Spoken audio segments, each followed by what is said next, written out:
Salut bien-aimés dans le Seigneur, je suis votre serviteur l'apôtre Abel Racheté et je suis dans la joie de vous apporter la parole de Dieu. Notre thème de ce jour est intitulé « Les trois phases du salut ».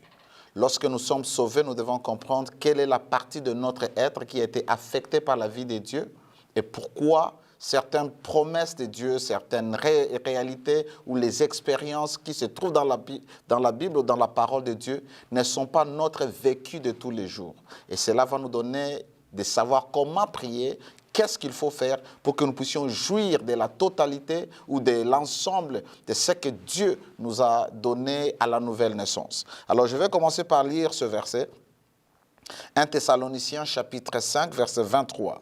La Bible dit « Que le Dieu de paix vous sanctifie lui-même tout entier, c'est-à-dire votre être tout entier, et que tout votre être, l'esprit, l'âme et le corps soient préservés irrépréhensible lors de l'avènement de notre Seigneur Jésus-Christ. » L'apôtre Paul, pendant qu'il écrit aux Thessaloniciens, il précise, il voulait, c'est ça son souhait, que Dieu sanctifie les croyants, l'être que nous sommes, tout entier, en commençant par notre esprit, notre âme et notre corps. Alors l'homme est composé de ces trois parties. L'homme a un esprit, l'homme a une âme, l'homme a un corps. Et si je peux aller plus loin, je peux dire que l'homme est esprit, ou est un esprit. Vous savez que la Bible dit, en réalité, dans l'homme, c'est l'esprit.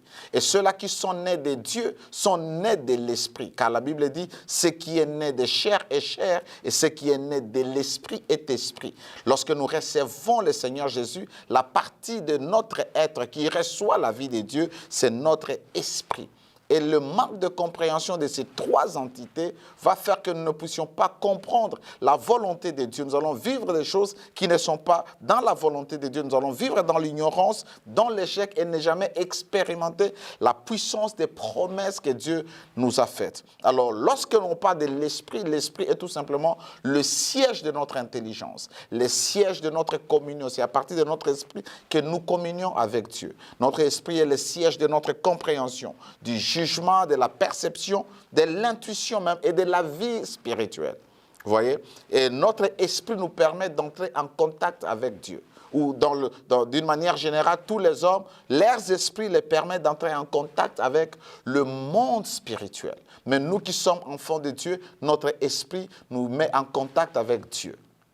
Lorsque je parle de monde spirituel, il y a le monde spirituel de Dieu et il y a le monde spirituel de Satan. Ceux-là qui ne connaissent pas le Seigneur ou ceux-là qui sont plongés dans les sciences occultes, dans la magie. Leurs esprits les connectent au monde spirituel, mais au travers où ils communient avec Satan. Mais nous qui sommes enfants de Dieu, notre esprit nous met en contact avec Dieu. C'est dans notre esprit que nous adorons Dieu. Vous savez, dans Jean chapitre 4, verset 24, la Bible dit: Dieu cherche des adorateurs qui vont adorer le Père en esprit et en vérité, parce que le Père est esprit. Alors vous comprenez que le premier aspect ou la première phase du salut, c'est le salut de l'esprit. Et quand est-ce que notre esprit est sauvé? Notre esprit est sauvé à la conversion. Lorsque nous recevons le Seigneur Jésus-Christ, nous recevons la vie de Dieu dans notre esprit. Et c'est là, celui-là que la Bible appelle l'homme nouveau. C'est lui qui a reçu la vie de Dieu, c'est lui qui est devenu une nouvelle créature. Mais lorsque nous recevons Jésus, c'est notre esprit qui est sauvé et pas notre âme et pas notre corps. Et ça va nous permettre de comprendre pourquoi nous ne devons pas dire qu'un chrétien ne peut pas peut-être pécher, un chrétien ne peut pas tomber malade, un chrétien ne peut pas être délivré. C'est à cause de l'ignorance de ces aspects. Nous avons reçu la vie de Dieu dans notre esprit, l'homme nouveau, la nouvelle créature. Et c'est là que nous portons la vie de Dieu. Cette partie a été sauvée les jours où nous étions sauvés, parce qu'il était mort en Adam. Quand Adam était mort, ou Adam avait péché, nous avons péché en Adam. Par conséquent, notre esprit humain était mort, ne pouvait plus communier avec Dieu, était séparé de Dieu. Et lorsque nous avons cru au Seigneur, nous avons reçu la vie de Dieu, nous avons été régénérés, nous avons été ressuscités, et nous commençons maintenant à vivre en Christ. C'est très important de comprendre. Ce qui se passe au salut, lorsque nous recevons le Seigneur Jésus, c'est que nous sommes nés de nouveau. C'est que nous avons reçu la vie de Dieu dans notre esprit. Cette vie qu'on appelle la vie éternelle. Notre esprit a été régénéré et est devenu une nouvelle créature. Vous connaissez, la Bible dit dans 2 Corinthiens chapitre 5 verset 17 que si quelqu'un est en Christ, il est devenu une nouvelle créature. Les choses anciennes sont passées, voici toutes choses sont devenues nouvelles. La nouvelle création, c'est au niveau de notre esprit et pas notre âme. Nous vivons sur la terre les réalités de notre vie au travers de notre âme. La vie de Dieu est en nous, mais pourquoi vous vous posez la question? Je suis chrétien, j'ai reçu la vie nouvelle, mais pourquoi je fais encore ça? Pourquoi je vis les mêmes choses avec les membres de ma famille? Parce que vous ne comprenez pas que l'âme aussi doit être sauvée. Pour mener une vie de victoire dans la vie chrétienne et dans la vie de tous les jours, il faut que votre salut affecte votre âme. Au salut ou à la conversion, nous avons été créés en Christ et nous sommes devenus participants de la nature divine. Ça, c'est notre identité en tant que chrétien. Mais cela se fait dans notre esprit. C'est notre esprit qui a été justifié devant Dieu. C'est notre esprit qui a été glorifié. C'est notre esprit qui a été rendu semblable à l'image de Jésus. Parce qu'il a été créé aussi dans la sainteté et la justice de Dieu. Notre esprit est donc saint, pur et parfait devant le Seigneur. Il a été fait justice de Dieu en Christ. Nous connaissons tout ça. Et surtout les prédicateurs de la grâce. Les prédicateurs des réalités de la nouvelle créature en Christ. Ils connaissent ces choses. Nous avons été unis au Seigneur par son esprit, et ensemble nous sommes devenus un même esprit. J'ai l'habitude de dire, lorsque vous devenez croyant, vous n'avez pas deux esprits. Vous avez un seul esprit en vous, qui est l'esprit de Dieu qui s'est uni avec votre esprit, car la Bible dit, celui qui s'attache à une prostituée devient une même chair, mais celui qui s'attache au Seigneur devient un même esprit avec le Seigneur. En nous, il n'y a que l'Esprit de Dieu, mais le problème, c'est que nous avons cette partie de l'âme, cette partie où il y a nos désirs qui fait défaut. Je vais peut-être expliquer cela plus tard. Lorsque nous avons reçu, le Saint-Esprit est venu demeurer, habiter dans notre esprit. Et c'est là que nous sommes les temples du Saint-Esprit. Nous sommes les temples de Dieu. Ça, ce sont les réalités d'un chrétien, c'est l'identité d'un chrétien, mais cette vie, c'est toutes les réalités connectées à la nouvelle naissance, à la nouvelle création, sont déposées dans notre esprit et pas dans notre âme, dans notre corps. C'est pourquoi l'apôtre a prié que Dieu vous sanctifie esprit, qui a déjà été sanctifié au jour du salut, parce que nous avons cru. La vie et la puissance du péché a été détruite dans notre esprit qui était mort avec Adam. Mais maintenant, nous avons un corps qui a ses désirs. Et si nous péchons, si nous vivons des choses qui sont contraires à la parole et à la volonté de Dieu, c'est tout simplement parce que notre âme a aussi besoin d'être sauvée. C'est très important de comprendre cette réalité, bien-aimée dans le Seigneur. Lorsque nous avons reçu Jésus, notre esprit est devenu la ressemblance du Christ, qui est l'image de Dieu. Nous sommes les enfants de Dieu. Nous ressemblons à Dieu, car il nous a créés à son image. La Bible dit cela dans Romains chapitre 8, verset 29. La Bible dit, « Car ceux qu'il a connus d'avance, il les a prédestinés à être semblables à l'image de son Fils. » Nous avons été sauvés parce que Dieu nous avait déjà connus. C'est la théologie de la prédestination. Et Dieu nous a rendus conformes à être semblables à l'image de Jésus. C'est ça la finalité, la stature parfaite de Christ. Nous devons ressembler à Jésus. Lorsque nous avons reçu Jésus, nous avons été bénis de toutes sortes de bénédictions spirituelles dans les lieux célestes en Jésus-Christ.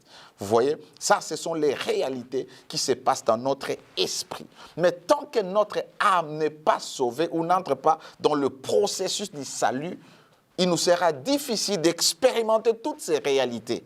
Notre esprit, non seulement nous avons été bénis avec Christ, mais notre esprit était mort au péché, vous le savez. Nous avons été transportés des ténèbres vers le royaume de Dieu en Christ, le royaume du Fils de son amour. C'est notre esprit. Et vous savez, lorsque nous avons été transférés dans ce royaume, la Bible dit que nous sommes assis avec Christ. Mais comment se fait-il que nous sommes sur la terre? Et en dessous encore, nous devons être assis dans les cieux. C'est parce que notre esprit, Dieu l'a élevé avec Christ et l'a fait asseoir ensemble avec lui. Je ne vous ai pas des versets parce que si je lis chaque verset connecté à ces réalités, ça va me prendre même toute la journée. Alors, vous connaissez ces réalités. Nous avons été délivrés du jugement éternel de Dieu et nous sommes passés de la mort à la vie.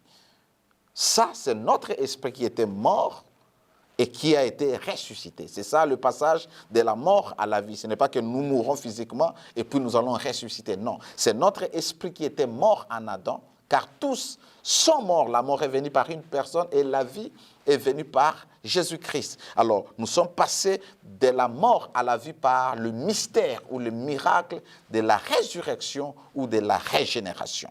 La Bible dit dans Éphésiens chapitre 2, verset 5.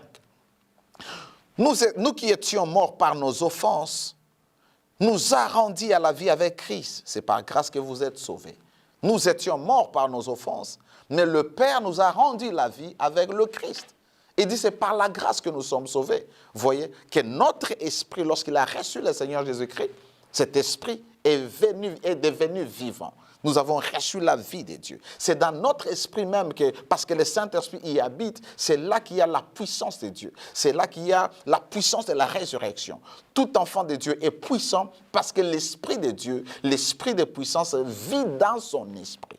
Alors pourquoi vous ne pouvez pas manifester la puissance de Dieu? C'est parce que vous ne laissez pas par la foi cette puissance quitter le domaine de l'esprit et aller dans le monde physique par la parole, par l'imposition des mains, par la déclaration, fait que cette puissance puisse être manifeste. Vous voyez, lorsque nous avons crié au Seigneur Jésus-Christ, la seule chose qui était sauvée, c'était notre esprit et pas notre âme et pas notre corps. Notre âme sera sauvée pendant tout le temps que nous sommes en train de pratiquer la vie chrétienne et notre corps sera délivré ou sauvé les jours de notre mort, soit par la mort ou soit par l'enlèvement ou la résurrection des morts. Et c'est pourquoi vous devez savoir qu'il est important en tant que chrétien, parce que la première partie, le salut de l'âme, vous ne participez pas. C'est Dieu. Tout ce que vous avez à faire, c'est de croire.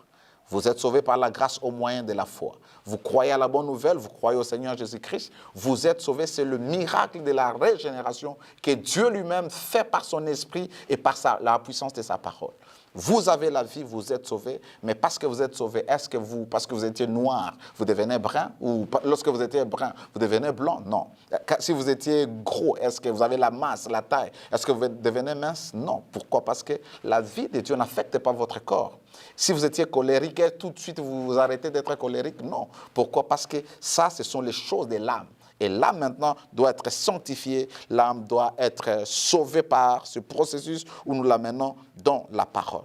Vous êtes-vous déjà posé la question de savoir pourquoi un enfant de Dieu ne vit pas les réalités des promesses de Dieu, de la parole de Dieu? Dieu a dit, vous êtes bénis, mais pourquoi vous ne sentez que si vous n'êtes pas bénis? Dieu a dit que nous sommes saints, que nous ne péchons plus, mais pourquoi nous continuons à tomber dans les péchés? Et c'est ici que certains des prédicateurs même, ceux-là qui prêchent sur la grâce la plupart, et ceux-là qui prêchent sur les réalités de la nouvelle création, tombent dans l'erreur parce qu'ils prennent la réalité spirituelle, ils le comparent à notre vie de tous les jours, notre vie physique. Oui, toutes ces réalités sont vraies, sont oui et amen dans notre esprit. Mais tant que cette vie ne passe pas à la phase supérieure ou à la phase inférieure, qui est le domaine de l'âme, nous n'allons pas vivre tout ce que Dieu a vu et nous n'allons pas refléter Jésus. Parce que cette vie sainte, cette vie pure, cette vie de Dieu que nous avons en nous ne va pas nous bénéficier dans cette vie parce qu'elle doit être appliquée au niveau de notre âme. Alors, lorsque vous dites, quand on dit qu'un chrétien ne peut pas pécher, un chrétien est saint, il n'a pas besoin de la délivrance. Mais je dis toujours, c'est vrai, un chrétien qui est l'esprit n'a pas besoin de la délivrance parce qu'il est parfait, il est pur en Dieu. Mais notre âme, qui nous permet de vivre dans notre vie de tous les jours, d'être en contact avec notre vie de tous les jours, au travers de notre corps, a besoin de la délivrance. Lorsque quelqu'un a péché, c'est lié à son âme. Parce que dans l'âme, il y a ce qu'on appelle les désirs de la chair. Alors, voici les questions que j'ai posées à ceux-là qui se disent qu'ils sont chrétiens et qui ne peuvent plus souffrir, ils ne peuvent plus tomber malades, ils ne peuvent plus avoir des problèmes. Ici, il y a quelques questions que je le pose toujours. Pourquoi je suis une nouvelle créature, saint, juste, mais je continue à pécher? Pourquoi je suis sauvé et je suis colérique, menteur? Pourquoi je n'arrive pas à vaincre les désirs de la chair, l'immoralité sexuelle, les convoitises des yeux, de la chair, l'orgueil de la vie, la haine? Pourquoi un chrétien continue à vivre dans la haine? Pourquoi un chrétien vit dans la jalousie, dans les querelles, dans les envies? Pourquoi? Et pourtant, il a déjà la vie de Dieu. Pourquoi cette sainteté de Dieu ne se manifeste pas? Pourquoi il y a certains chrétiens, même certains serviteurs de Dieu, qui tombent dans l'immoralité sexuelle, qui sont des ivrognes, qui boivent l'alcool, qui prennent le vin. Pourquoi? Alors qu'ils ont la vie de Dieu. Or, ils sont les temples du Saint-Esprit, ils ne peuvent pas souiller. Pourquoi? Parce qu'il y a un domaine qu'ils ignorent, ils prennent la réalité de la vie chrétienne pour l'appliquer à l'être tout entier. Non, les réalités de la nouvelle naissance sont au niveau de notre âme. Pourquoi certains croyants, certains chrétiens continuent à observer les coutumes du monde? Est-ce que toutes les coutumes sont mauvaises? Non, les coutumes liées à nos tribus, à nos clans, à nos ethnies, est-ce qu'elles sont mauvaises? Toutes, non. Mais si une coutume ne s'applique pas à la parole de Dieu, vous, en tant qu'enfant de Dieu, vous ne pouvez pas prendre ça. Il y a des coutumes où les gens se marient entre frères et sœurs. Mais nous, en tant qu'enfants de Dieu, nous savons que c'est l'inceste. Nous ne pouvons pas les faire. Vous voyez, dans la coutume, il y a des choses, il y a des valeurs que nous pouvons observer, mais il y a des choses qui sont à l'encontre de la parole de Dieu que nous devons rejeter parce que ça nous éloigne de Dieu et ça n'honore pas Dieu à cause de ces traditions mondaines. Pourquoi vous êtes sauvés ou je suis sauvé, mais je vis la même réalité avec les membres de ma famille? Soit certains péchés qui sont les péchés de la famille, et vous aussi, vous les pratiquez. Il y a même des problèmes liés à votre famille. Dans une famille, les gens ne se marient pas. Par exemple, les gens sont dans la pauvreté. Tout le monde est limité dans la famille. Personne n'a levé. On est 10, on est 5, mais personne n'a levé la tête. Pourquoi? Et pourtant, nous sommes bénis avec Christ. Pourquoi? Parce que ces choses sont dans notre âme. Le transfert de ces choses, ça se passe dans le sang et l'âme de toute chair est dans son sang. Vous voyez? C'est-à-dire, vous pouvez être chrétien, mais vous vous comportez comme votre père qui n'a jamais connu le Seigneur, ou vos frères et sœurs qui ne connaissent pas le Seigneur, à cause d'une certaine mentalité, un certain comportement lié au péché, lié à la tempérance. Vous voyez? C'est très important de savoir cela. Lorsque nous pouvons voir quelques cas bibliques, il y a Abraham et Isaac, appelés par Dieu, mais ils ont menti à cause de la peur. Ils ont commis le péché du mensonge à cause de la peur. Vous voyez, lorsqu'Abraham était en Égypte et lorsque Isaac était à Guérar, vous savez comment est-ce qu'ils ont même cédé leurs femmes à cause de la peur. Est-ce que ces gens ne connaissaient pas le Seigneur? Est-ce qu'ils n'étaient pas en communion avec le Seigneur? Non. Vous voyez, mais ils ont péché. Moïse, il était un homme colérique, un homme plein de vengeance. Il était un meurtrier même. Nous savons l'histoire, il était violent. Vous savez comment est-ce que la colère, où était venue la source de la colère de Moïse? Quand vous lisez la parole de Dieu, son arrière-grand-père, qui est Lévi, était un homme colérique. Lorsque vous lisez la Bible, il y a un peuple qui a violé Dina, qui était leur sœur. Et Siméon et Lévi sont partis dans cette ville, ils ont tué tous les hommes à cause de la colère et de la vengeance. Et quand Moïse va naître, quand même Jacob est en train de bénir ses enfants, dans Genèse 49, il est en train de dire Siméon et Lévi, leur glaive, c'est-à-dire leur épée, est un instrument de violence, parce qu'ils étaient prêts à tuer. Lorsque Moïse est en Égypte, qu'est-ce que vous avez remarqué? N'est-ce pas, il a tué un Égyptien à cause de la colère. Il voulait venger ses frères. Quand Moïse est sur la montagne et qu'Israël est en train d'adorer les veaux d'or, qu'est-ce qu'il a fait? N'est-ce pas, il est descendu, il a cassé à cause de la colère les tables de la loi de Dieu. Et puis il a appelé ses frères, les Lévites, il a dit, vous devez tuer tous ceux-là qui ne sont pas pour Dieu, à cause de la colère. Et pourtant, il venait tout de suite de demander pardon à Dieu, parce que Dieu lui a dit, ton peuple s'est corrompu. Il est descendu, il a demandé pardon à Dieu, mais quand il arrive ici, il va tuer le même peuple pour lequel il a demandé pardon. Quand Dieu lui dit, tu vas parler au rocher, qu'est-ce qu'il a fait? Il appelle le peuple, il dit, est-ce que vous croyez que c'est de ces rochers que nous vous donnerons de l'eau? Et il frappe 2 fois les rochers, alors que Dieu lui avait dit de parler. Vous voyez, ce qui a empêché Moïse d'entrer dans la terre promise, c'était sa colère. Et la colère, imaginez un peu Moïse. Moïse n'est pas comme nous. Moïse voyait la représentation de Dieu. Moïse pouvait se perdre dans la présence de Dieu. Il pouvait faire 40 jours parler avec Dieu. Et Dieu se frappe la poitrine, il dit, je parle à Moïse comme un homme parle à un homme. Quelle réalité de la spiritualité, de la communion avec Dieu. Mais cet homme, parce que son âme n'est pas délivrée, il a des réalités spirituelles avec Dieu, mais son âme, il ne travaille pas son âme. Et l'âme est la seule chose qui peut vous faire que vous soyez chrétien, que vous puissiez aller en enfer. Si vous ne cherchez pas sa délivrance. C'est très important de comprendre cela. Vous voyez, c'est très, très important de comprendre cela. Moïse n'a pas su travailler son caractère, n'a pas su travailler. L'apôtre Paul lui-même, il est en train de dire, dans Romains chapitre 7, versets 19 à 23, la Bible dit, Car je ne sais pas le bien que je veux. Je ne fais pas le bien que je veux. Je fais le mal que je ne veux pas. Et si je fais ce que je ne veux pas, ce n'est plus moi qui le fais, c'est le péché qui habite en moi. L'apôtre Paul, l'apôtre de la grâce, l'apôtre qui nous a révélé les réalités de la nouvelle création. Il est en train de dire, il veut faire le bien, mais il ne le fait pas à cause de la loi du péché. Comprenez que l'âme, c'est dans l'âme. Non seulement c'est le centre de nos émotions, de nos sentiments, de notre volonté, de nos désirs, mais l'âme est aussi a une partie qui est le centre du péché, que la parole de Dieu appelle la chair. À cause du péché qui habite dans sa chair. Je trouve donc en moi cette loi. Quand je veux faire le bien, le mal est attaché à moi. Quand je prends plaisir à la loi de Dieu selon l'homme intérieur, il a deux parties, il y a l'homme nouveau et le vieil homme. L'esprit et l'âme. Non, l'âme qui doit être sauvée. Mais je vois dans mes membres une autre loi qui lutte contre la loi de mon entendement et qui me rend captif de la loi du péché qui est dans mes membres. Misérable que je suis, qui me délivrera du corps de cette mort? L'apôtre Paul, il se réalise que bien qu'il a des expériences, bien qu'il est conscient qu'il est devenu une nouvelle créature en Christ, qu'il a la vie de Dieu, qu'il y a la justice de Dieu, vous voyez? Mais il sait qu'en lui, il y a une loi, et la loi de la mort, qui est la loi du péché. Il savait bien. Et il regarde son comportement ne reflète pas réellement ce que la Bible dit, ne reflète pas la perfection. Il est en train de dire, je ne l'ai pas encore saisi et je cours, j'ai très durement mon corps pour la saisir cette perfection qui vient par le salut.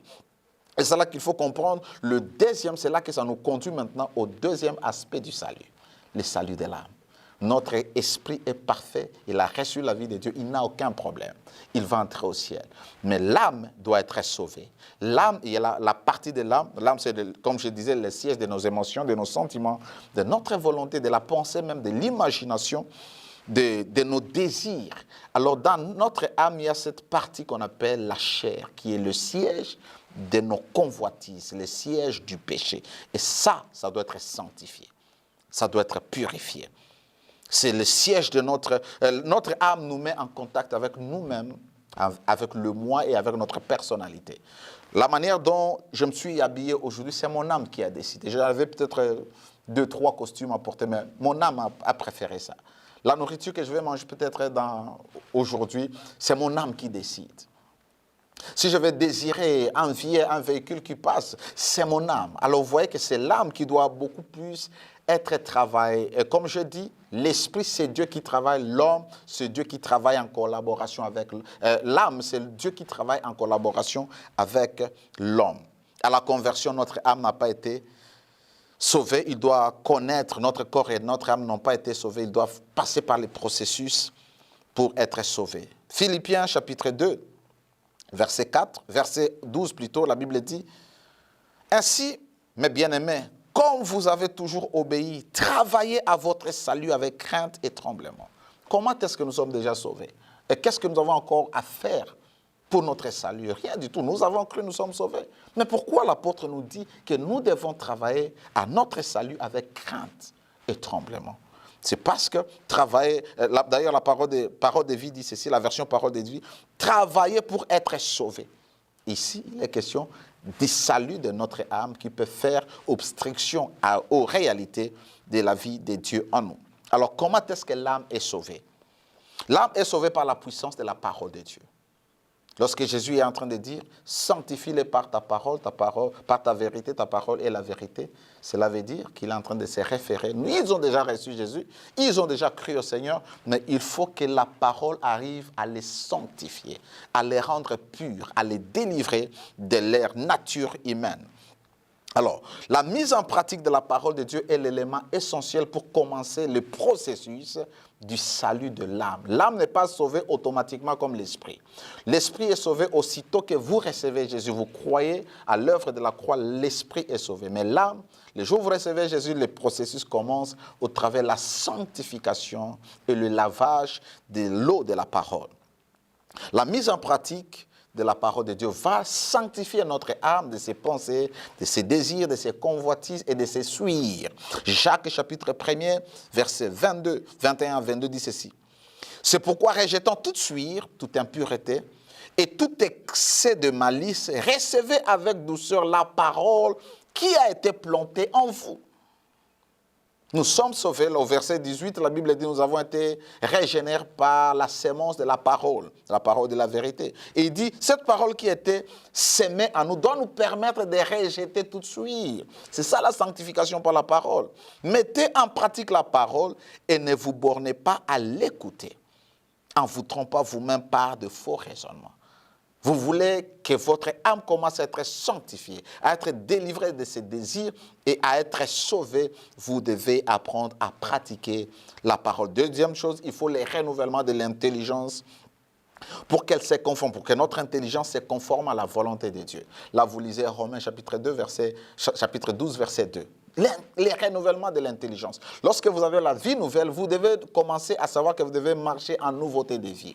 Et la vie nouvelle, la nouveauté de vie commence lorsque notre pensée est changée. Vous savez que vous êtes chrétien, vous avez la vie de Dieu. Par conséquent, vous ne pouvez plus marcher comme vous voulez. Vous ne pouvez plus pratiquer les péchés comme vous voulez. Vous ne pouvez plus parler comme vous voulez. Maintenant, la conscience de cette réalité est en train de changer votre manière de penser. Commencez à penser comme un enfant de Dieu. Autre chose, pour que notre âme soit sauvée, nous devons apprendre à nous dépouiller du vieil homme. Je vous ai dit, tout cela se passe par la puissance de la parole.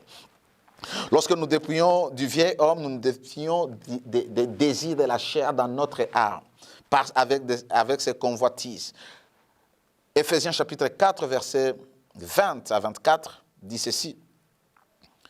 Mais vous, ce n'est pas ainsi que vous avez appris Christ, si du moins vous l'avez entendu, et si conformément à la vérité qui est en Christ, c'est en lui que vous avez été instruits à vous dépouiller, eu égard de votre vie passée, la vie pécheresse avant de recevoir Jésus-Christ, eu égard de votre vie passée, du vieil homme qui se corrompt par les convoitises trompeuses, à être renouvelé dans l'esprit de votre intelligence et à revêtir l'homme nouveau créé selon Dieu dans une justice et une sainteté qui produit la vérité.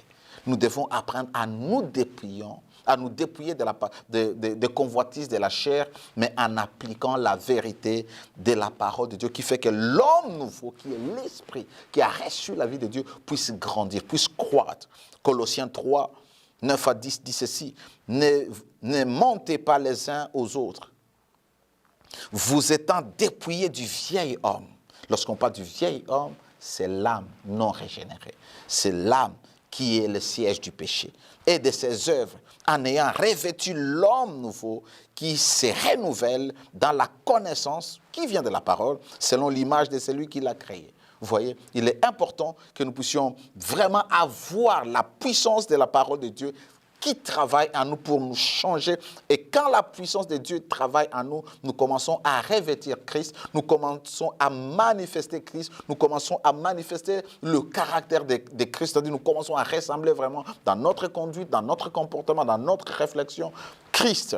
Autre chose pour sanctifier l'âme, nous devons nous abstenir des convoitises de la chair qui sont les passions charnelles. Lisez Romains chapitre 13, verset 14, la Bible dit « Mais revêtez-vous du Seigneur Jésus-Christ et n'ayez pas soin de la chair, les domaines de l'âme, pour en satisfaire ses convoitises. » 1 Pierre 2, 11 dit ceci « Bien-aimés, je vous exhorte comme étrangers et voyageurs sur la terre, à vous abstenir des convoitises charnelles qui font la guerre à l'âme. » Les convoitises de la chair nous empêchent de vivre la gloire de Dieu, de vivre les réalités. C'est l'âme qui fait obstruction. Et c'est là, vous voyez que les chrétiens, il a reçu la vie, mais il vit selon son âme. Il fait tout ce qu'il veut. Il marche dans la convoitise, dans l'impudicité, dans l'immoralité, dans les querelles, les disputes, les divisions, les critiques. Pourquoi? Parce qu'il ne laisse pas la vie qu'il a reçue par le mystère ou le ministère de la parole de Dieu affecter et changer et sauver petit à petit son âme et le délivrer des désirs de la chair. Alors, lorsqu'on parle des passions de la chair et les désirs de la chair, ils sont beaucoup plus repris dans Galates chapitre 5, versets 17 à 21, qui dit ceci. « Car la chair a des désirs contraires à ceux de l'esprit, et l'esprit en a de ceux contraires à ceux de l'âme. Ils sont opposés entre eux, afin que vous ne pratiquiez pas ou vous ne fassiez point ce que vous voudriez. Notre homme intérieur a deux parties, l'esprit et l'âme. L'homme nouveau et le vieil homme. Et les deux, la Bible dit dans ce verset, qu'ils sont en conflit permanent. Ils se combattent. Ce que l'esprit veut faire, l'âme fait obstruction. Ce que l'esprit veut faire, l'âme ne veut pas. C'est pourquoi Jésus même a dit, l'esprit est bien disposé, mais la chair est faible.